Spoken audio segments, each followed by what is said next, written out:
Ini membongkarnya. Di sini kebencian bukanlah demi bangsa, melainkan demi menutupi aib. Dan kelompok ini kalian juga pasti tahu. Dan yang ketiga, ini yang paling sunyi. Sangat sunyi tapi berbahaya. Yang ketiga ini adalah mereka yang tidak peduli kepada NKRI, baik dia hidup maupun mati. Selama dapur mereka mengebul, selama ada bayaran, suara mereka bisa dibeli. Hari ini bisa teriak ini, besok teriak itu lagi. Hoax, fitnah, adu domba, semua sah selama ada keuntungan pribadi. Mereka tidak peduli. Yang mereka peduli adalah diri mereka.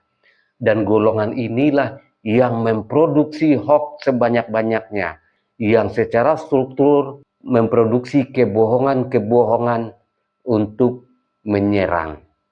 Dan lihat, hoax yang mereka bikin itu sangat lemah dalilnya, tapi sangat efektif karena dilakukan berketerusan dan dimakan oleh masyarakat yang nalarnya rendah.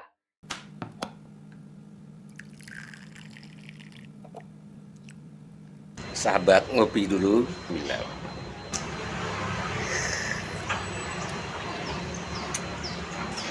Bagi sahabat yang mau sloki unik ini, sloki tengkorak, ya silahkan klik keranjangnya ya.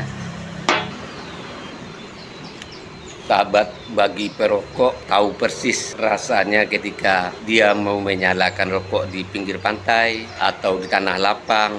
Itu pasti banyak angin, dan untuk merokok menyalakan koreknya pasti kesulitan, pasti padam oleh tiupan angin. Tapi semuanya tidak akan terjadi lagi jika korek kita ini kapasitas gasnya besar dan apinya kuat, tidak akan padam ditiup angin. Jadi jika sahabat ingin korek seperti ini, cek di keranjang produk.